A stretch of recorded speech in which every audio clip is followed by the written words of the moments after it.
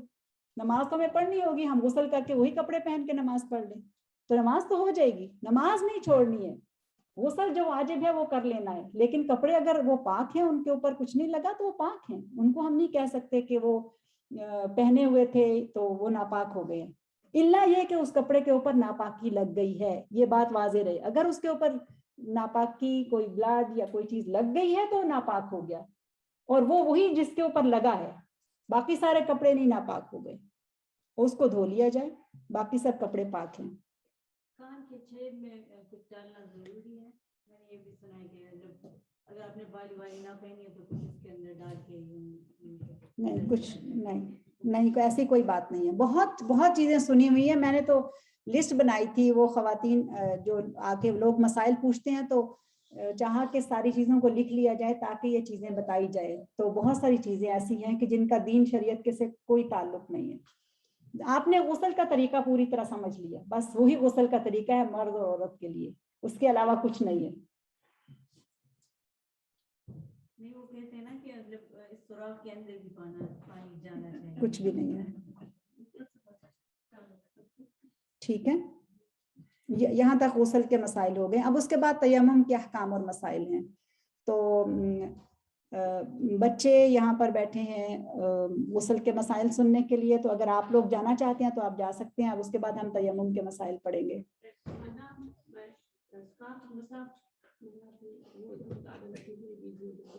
بتا دیا نا کہ اسکارف کے اوپر مسح کیا جا سکتا ہے جب اسکارف کو اتارنا مشکل ہو, کسی ایسی جگہ پہ ہیں کہ آپ نہیں اتار سکتے تو. لیکن اگر کسی آسانی میں ہیں جس میں آپ آسانی سے اپنا دوپٹہ ریموو کر کے مسح کر سکتے ہیں تو پھر مسح ہی کرنا ہے. لیکن اگر آپ نے ایسی جگہ پر ہیں کہ جہاں پر دوپٹہ اتارنا مشکل ہے, دوبارہ پہننا مشکل ہے, دیر ہو جائے گی, نماز کا وقت نکل جائے گا, ورک پلیس پہ ہیں جس میں کہ ہاں, تو ایسے میں کیا جا سکتا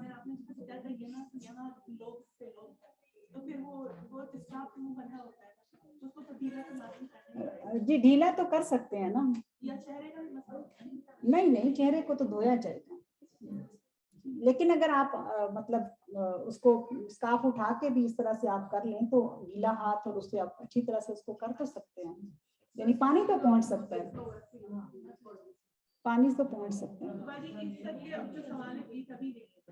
سوال ابھی لے لیں. اچھا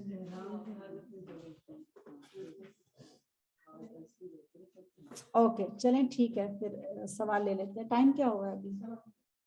3:15. ٹھیک ہے.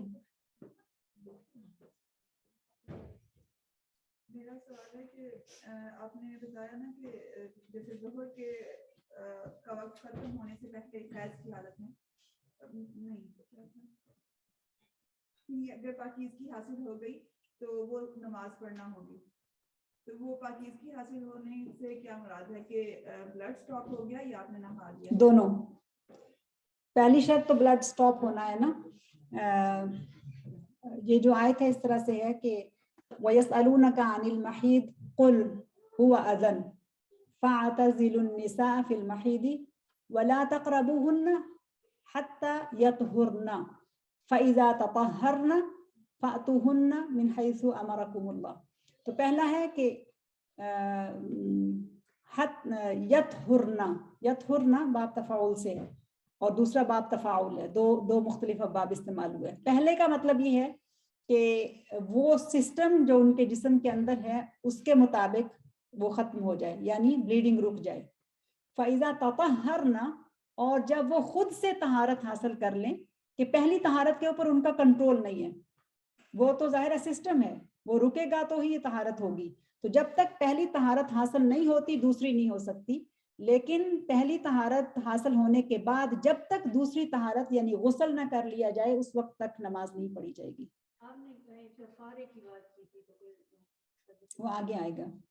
اگر مطلب کہ پہلی پاکیزگی ہو گئی جی ہو گیا اور ابھی غسل نہیں ہوا جی, تو وہ والی نماز بعد میں قضا پڑھنی ہوگی. فرض کریں غسل نہیں کسی وجہ سے کر سکے, اگر تو وجہ ہے تو پھر تو ٹھیک ہے, لیکن اگر کوئی وجہ نہیں تھی اور سستی کی, یہی بات ایکسپلین کیا, سستی ہو تو پھر گناہگار ہوگی. پھر قضا تو کرے گی لیکن گناہگار ہوگی. قضا تو کرنی ہی ہے لیکن گناہ ہوگا. لیکن اگر اتنا ٹائم کم تھا اور اس کو ابھی یعنی اس نے دیکھا کہ ابھی بس وہ پاک صاف ہو گئی, تسلی اس کی ہو گئی ہے, ہر ایک انسان کو اپنی عادت کا پتہ ہوتا ہے کہ اب تسلی ہو گئی ہے, تو اس کے بعد اگر ٹائم ہے تو وہ غسل کرے اور نماز ادا کر لے.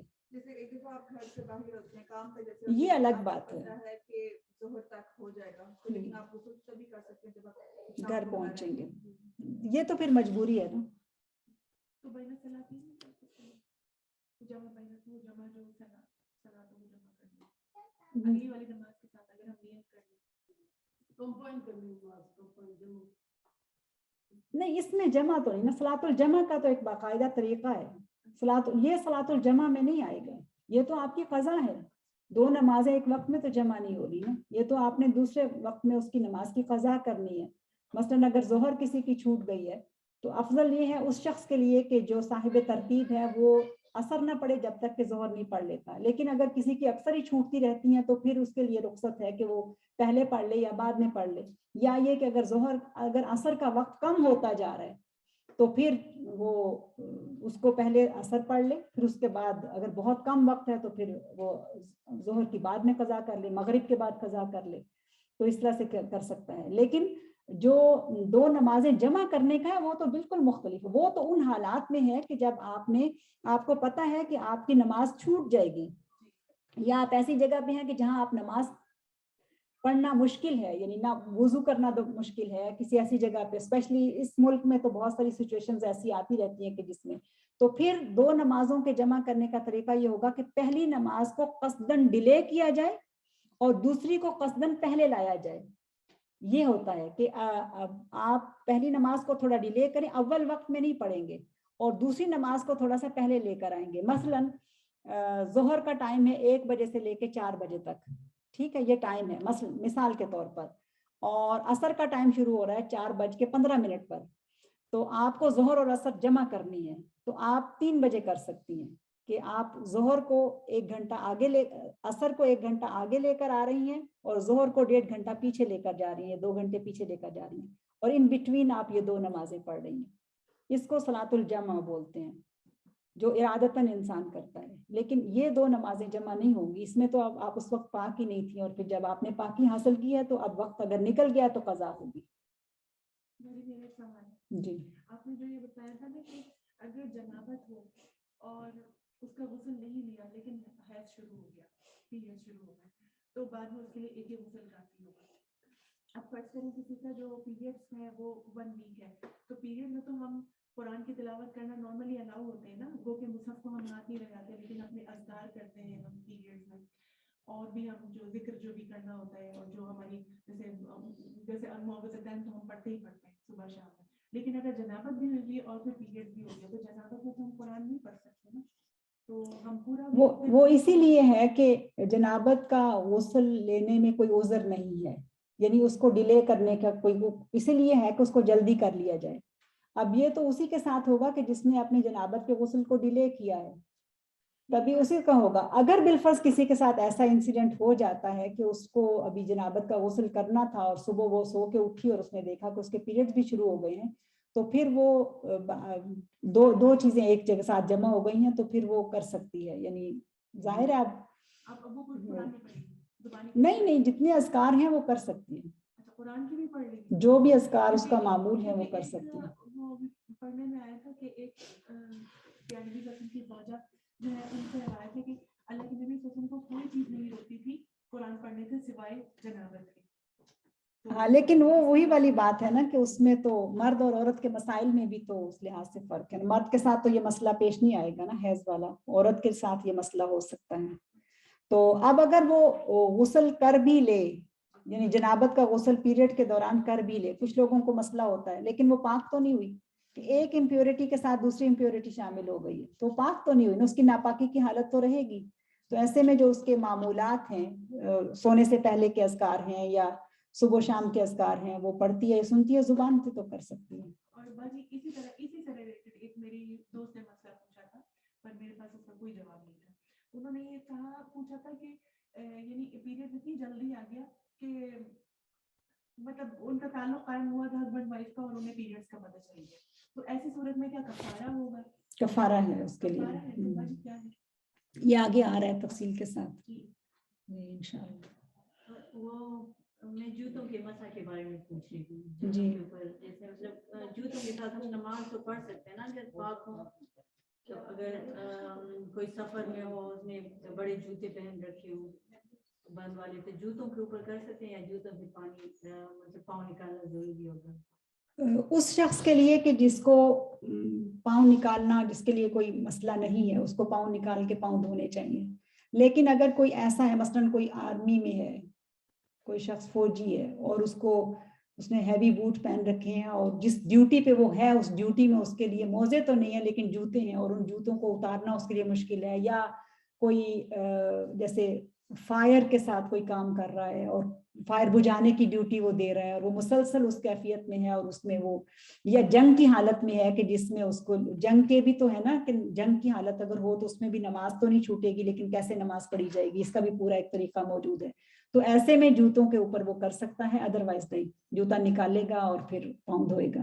صرف موزے کے اوپر یا موٹی جراب اچھی موٹی جراب تھک جراب کے اوپر مسح کی اجازت ہے. اور جیسے مطلب پٹی کیا آپ نے کہا نا جیسے پلاسٹر لگا ہوا ہے تو جیسے فرض کریں کسی کو چوٹ لگی ہے اور کوئی کو ہاسپٹل لے گیا تو اس نے وضو تو نہیں کیا ہوتا ہے بغیر وضو کے وہ پلاسٹر ڈال دیتے ہیں تو اس طرح اس کے اوپر مسح ہو سکتا ہے. یہ اس کا عذر ہے. اب بیماری کی کیفیت تھی اب اس کو اس وقت وضو تو نہیں کرانے لگ جائیں گے نا. وہ تو ایک ایمرجنسی تھی جس میں اس کو چوٹ لگ گئی اور اس کے پٹی چڑھا دی گئی اس کے بازو پہ باندھ دی گئی یا کہیں بھی باندھ دی گئی ہے. تو اس صورت میں یہ دراصل یہ قصدن ہے یعنی آپ کو پتا ہے کہ آپ نے یہ کرنا ہے اور آپ نے وہ پہنا موزہ جب پہنا ہے یا دوپٹہ آپ نے پہنا ہے تو پاکی کی حالت میں پہن لیا ہے. لیکن وہ تو اضطرار کی حالت ہے یعنی مجبوری کی حالت ہے. تو مجبوری کی حالت میں تو پھر استثناء موجود ہے. اور ایک بات میں نے یہ پوچھ رہی تھی کہ جس طرح مطلب وہ ڈسچارج ہوتا ہے نا اور وضو بار بار ٹوٹنے کا خطرہ ہوتا ہے تو عورت روئی استعمال کر سکتی ہے جیسے ٹیمپن یا جیسے کوئی کاٹن وول رکھے تاکہ وضو زیادہ دیر قائم رہے نا وہ صحیح ہے. جو کچھ بھی وہ استعمال کرے گی اگر وہ کوئی جو چیز بھی اس نے استعمال کی ہے چاہے وہ ہلکا سا پیڈ ہو یا کاٹن ہو یا ٹیشو ہو اگر وہ زیادہ گندا ہو گیا ہے اور یہ نارمل ڈسچارج ہے اس کا تو وہ وضو کر لے اور اس کو نکال دے. اور اگر ہلکا ہلکا ہے تو پھر کوئی حرج نہیں ہے. پیٹ تو الگ ہوتا ہے نا لیکن اگر روئی اندر رکھی ہے اس طرح اس کو ایکسٹرا کرنے کا کیا ضرورت ہے. خام خواہ کے اور مسائل ساتھ آ جائیں گے. جب ایک چیز کی شریعت نے ہمیں اجازت دے دی ہے اور ہمیں یعنی ایسا ڈسچارج ہے کہ جو عورتوں کے ساتھ لگا ہوا ہے ہلکا سا ڈسچارج ہے تو اس سے تو وضو بھی نہیں ٹوٹتا. لیکن اگر ہیوی ڈسچارج ہے تو اس صورت میں اگر ایک وضو کر لیا ہے اور وہ وضو کر کے آپ نے صاف پیڈ بھی رکھ لیا ہے تو اگلی نماز کے ٹائم تک آپ کا وضو ہے الا یہ کہ کوئی اور نواقص سے وضو آ جائیں یعنی ہوا نکل گئی یا کوئی اور چیز ہو گئی تو پھر وضو ٹوٹے گا. پیشاب آ گیا وہ اس میں چلی گئی تو پھر وضو ٹوٹے گا. لیکن اگر وہ کچھ بھی نہیں ہوا نواقص سے وضو کچھ بھی نہیں ہوئے تو یہ جو بیماری ہے یعنی ڈسچارج ہے یا قطرہ قطرہ لوگوں کو پیشاب کی تکلیف ہوتی ہے یا بعض لوگوں کی ہوا ہر وقت نکلتی رہتی ہے ان کو کنٹرول نہیں ہوتا مسلز اتنے کمزور ہو جاتے ہیں کہ وہ نہیں رہتا تو ان کے لیے یہ حکم ہے کہ ایک نماز کا وضو کر لیا تو دوسری نماز کا ٹائم داخل ہونے تک ان کا وضو ہے. لیکن فرض کرے اگر کوئی مطلب باہر جا رہا ہو نا باہر جا رہا ہو تو سوچے کہ چلے میں وضو کر کے رکھ لیتی تاکہ پھر بعد میں آسانی رہے نا راستے میں پھر وضو تو کوئی نہیں کر سکتا. اگر آپ ایکسٹرا بھی کوئی چیز رکھیں گی تو اس سے کوئی وضو لمبا نہیں ہوگا اتنا ہی ہوگا جتنا ہے.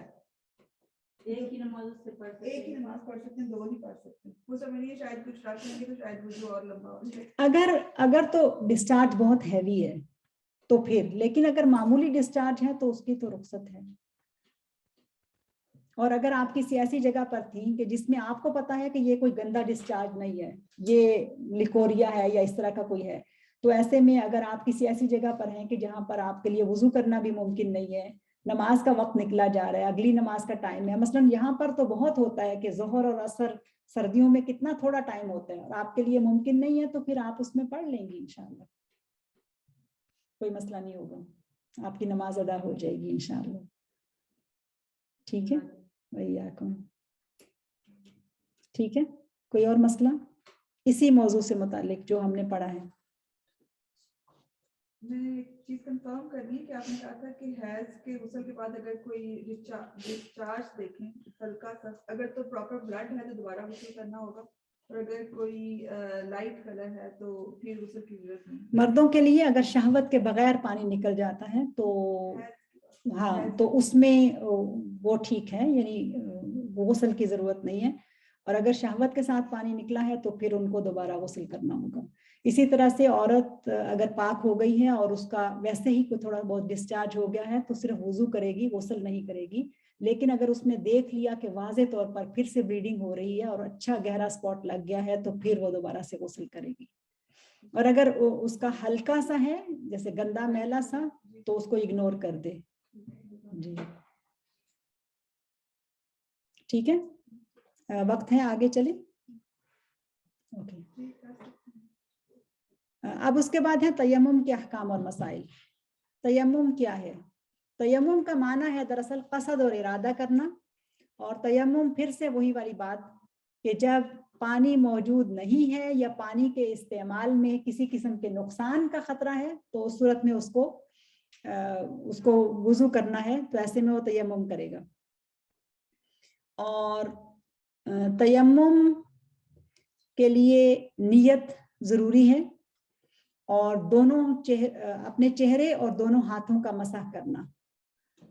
تیمم کا حکم دراصل امت محمد صلی اللہ علیہ وسلم کے لیے خاص رخصت ہے جو باقی شریعتوں میں نہیں تھی, یہ صرف اس امت کو دی گئی ہے. اور تیمم جو ہے وہ دونوں صورتوں میں ہو سکتا ہے, حدث اصغر ہو یا اکبر ہو. یعنی اگر پانی میسر نہیں ہے تو کوئی اگر بگ امپیورٹی میں ہے تو بھی تیمم کر سکتا ہے, اور اگر چھوٹی ہے تو بھی کر سکتا ہے. اس میں شرائط ہیں, ایک یہ کہ پانی نہ ہو, دوسرا یہ کہ پانی کا استعمال انتہائی نقصان دہ ہو, یا پانی موجود تو ہو مگر اس کو پانی اس کے لیے لینا مشکل ہو, یعنی اس کی جان کو کوئی خطرہ ہو. مثلاً کوئی جانور ہے جو پانی کے قریب بیٹھا ہے اور اگر گئے تو وہ اس کے اوپر اٹیک کر دے گا, یا کوئی دشمن ہے کہ اگر اس نے واقعی پانی لینے کا ارادہ کیا اور کوئی دشمن اس کی جان کو خطرہ ہے, اس کو کوئی نقصان پہنچائے گا, تو پھر تیمم وہ کر سکتا ہے. یا یہ کہ پانی کسی ایسی جگہ پہ موجود تو ہے, مثلاً کنویں میں پانی موجود ہے لیکن اس کنویں سے پانی نکالنے کا کوئی سامان موجود نہیں ہے. اب پانی موجود ہے لیکن وہ پانی حاصل نہیں کیا جا سکتا, تو اس میں بھی تیمم کیا جا سکتا ہے. یا ایک صورت یہ بھی ہو سکتی ہے کہ اگر کوئی شخص کسی ایسی جگہ پر ہے کہ جہاں پر اس کے پاس اتنا ہی پانی ہے جو وہ پینے کے لیے استعمال کرے گا. اب اگر اس نے اس پانی سے وضو کر لیا تو پینے کے لیے پانی باقی نہیں رہے گا, اور اس کو یہ ہے اندازہ کہ اس کو جلدی پانی ملنے والا بھی نہیں ہے, تو پانی موجود ہونے کی صورت کے باوجود بھی وہ تیمم کرے گا, کیونکہ وہ پانی صرف اس کے پینے کے لیے ہے. یہ ساری تیمم کی جائز صورتیں ہیں. تیمم کی ابتدا کیسے ہوئی تھی؟ یہ بھی دراصل ام المومنین سیدہ عائشہ صدیقہ رضی اللہ عنہا سے جڑا ہوا ایک واقعہ ہے. وہ کہتی ہیں کہ ہم رسول اللہ صلی اللہ علیہ وسلم کے ساتھ کسی سفر پر نکلے اور ذات الجیش ایک جگہ ہے, وہاں پر پہنچے تو میرا ہار ٹوٹ کر گر گیا, اور رسول اللہ صلی اللہ علیہ وسلم نے لشکر کو اس ہار کی تلاش میں رکنے کے لیے کہا, اور ہم بھی ٹھہر گئے اور باقی لوگ بھی ٹھہر گئے. اور جس جگہ ہم ٹھہر گئے اس ہار کو ڈھونڈنے کے لیے وہاں پر پانی موجود نہیں تھا, اور نہ ہی لوگوں کے پاس اتنا پانی تھا کہ جس کے ساتھ وضو ہو سکتا. اور نماز کا وقت قریب آ گیا, لوگوں کو وضو کی ضرورت تھی, اور سب لوگ یعنی صحابہ کرام جو اس لشکر میں شامل تھے یا اس سفر میں شامل تھے وہ سیدنا ابو بکر صدیق رضی اللہ عنہ کے پاس گئے اور انہیں جا کر یہ کمپلین کرنے لگے کہ کیا آپ کو معلوم ہے آج آپ کی بیٹی عائشہ کی وجہ سے کیا ہوا, یعنی ہم اس مشکل میں پڑ گئے کہ ہم رک گئے یہاں پر ان کے ہار کی وجہ سے اور ہمیں یہاں رکنا پڑا. اور انہوں نے کہا کہ یہ کتنی عجیب بات ہے کہ ان کی وجہ سے ہم ایسی جگہ پر ٹھہر گئے کہ جہاں پر پانی موجود نہیں ہے. اور پھر ابو بکر صدیق نے جب یہ بات سنی, یعنی ان لوگوں کی کمپلینٹ سنی, تو وہ میرے پاس آئے. اور جب وہ میرے پاس آئے تو میں خیمے کے اندر تھی اور رسول اللہ صلی اللہ علیہ وسلم میری ران پر سر رکھ کر سو رہے تھے. تو انہوں نے کہا کہ اے بیٹی, تو نے رسول اللہ صلی اللہ علیہ وسلم کو اور باقی ساتھیوں کو ایسی جگہ پر روک دیا کہ جہاں پانی موجود نہیں ہے, اور مجھ سے سخت ناراض ہوئے, اور ناراضی میں وہ مجھے میری سائیڈ پہ, یعنی جسم کی ایک سائیڈ پہ نا اس طرح سے یعنی کرنے لگے, ہاتھ سے یوں کرنے لگے, یعنی غصے کی کیفیت تھی, وہ ان کو تھوڑا ناراض ہونے لگے. اور وہ کہتی ہیں کہ باوجود اس کے کہ مجھے ان کی اس تھوڑی سی ہلکی سی مار سے میرا جسم یعنی ہل رہا تھا, لیکن میں یہ کوشش کر رہی تھی کہ میرا جسم حرکت نہ کرے, کہ رسول اللہ صلی اللہ علیہ وسلم میری ران پر سر رکھے آرام کر رہے ہیں, اور مجھے ان کا آرام مطلوب تھا. رات ہو گئی اور جب صبح ہوئی پانی نہیں تھا, تو صحابہ کرام نے بغیر وضو کیے نماز ادا کر لی. اس وقت جبریل امین آئے اور انہوں نے تیمم کی آیات رسول اللہ صلی اللہ علیہ وسلم کو دی. جب یہ آیات اتری, رسول اللہ صلی اللہ علیہ وسلم اپنے خیمے سے باہر گئے اور صحابہ کو یہ آیات سنائیں. تو ایک صحابی اسید بن حدیر وہ کھڑے ہو گئے اور کہنے لگے, اے ابو بکر کے گھر والوں, یہ تمہاری پہلی برکت نہیں ہے, تمہاری وجہ سے ہمیں بہت برکتیں ملی ہیں. سیدہ عائشہ کہتی ہیں کہ جب قافلہ روانہ ہونے لگا اور ہم نے اپنا اونٹ اٹھایا تو دیکھا کہ میرا ہار اس اونٹ کے نیچے پڑا تھا, رضی اللہ عنہ. سبحان اللہ. تیمم کی یہ جو رخصت, یہ بھی سیدہ عائشہ سے دیکھا کہ فضائل میں سے ہے, جو وہ اپنے بارے میں جب بتاتی ہیں تو کہتی ہیں کہ تیمم کی آیات بھی میری وجہ سے آئی تھی, میری وجہ سے اتری تھی. تو تیمم زمین کی ہر قسم کی مٹی, ریت یا پتھر سے جائز ہے, چاہے وہ خشک ہو یا تر ہو. تیمم کرنے کا طریقہ یہ ہے کہ پہلے نیت کر لی جائے, اور پھر اس کے بعد بسم اللہ کہا جائے, اور پھر اپنے دونوں ہاتھوں کے اندرونی حصے کو زمین پر ایک مرتبہ مارا جائے. زمین ہو تو یا پتھر ہو یا مٹی کا ڈھیلا ہو, کوئی بھی چیز ہو سکتی ہے. تو دونوں ہاتھوں کو زمین کے اوپر مارنا, پھر ان ہاتھوں کو اپنی ہتھیلیوں پر پھیرنا. پہلے بائیں ہاتھ کے اندرونی حصے کو دائیں ہاتھ کی پشت پر پھیرنا. پہلا یہ ہاتھ استعمال کیا جائے گا. دونوں ہاتھ پتھر کے اوپر یا مٹی کے اوپر یوں مارے, ایک ہی دفعہ, 3 دفعہ کرنے کی ضرورت نہیں, ایک دفعہ. پھر بایاں ہاتھ دائیں ہاتھ کی پشت کے اوپر پھیرنا ہے, اس طرح سے ایک دفعہ. پھر اس کے بعد دائیں ہاتھ کو بائیں ہاتھ کی پشت کے اوپر پھیرنا ہے.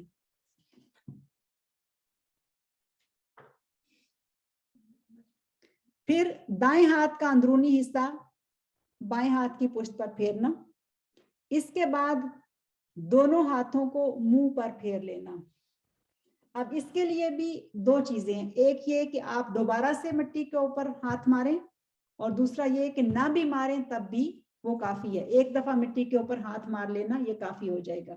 تو پھر آپ ان دونوں ہاتھوں سے اس کی جو ہتھیلی ہے اس کو اپنے چہرے کے اوپر پھیر لینا.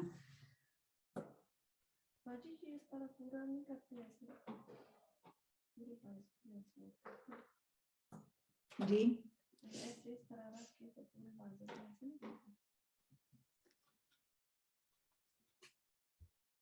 پورے بازو ایسے ایسے بتایا نا, جیسے یہ سائڈ پہ ہتھیلی پہ رکھ کے ایسے کر کے اس کو ایسے کرنا ہے. معلوم کرنا پڑے گا, میرے پاس تو اسی طرح سے ہی لکھا ہے.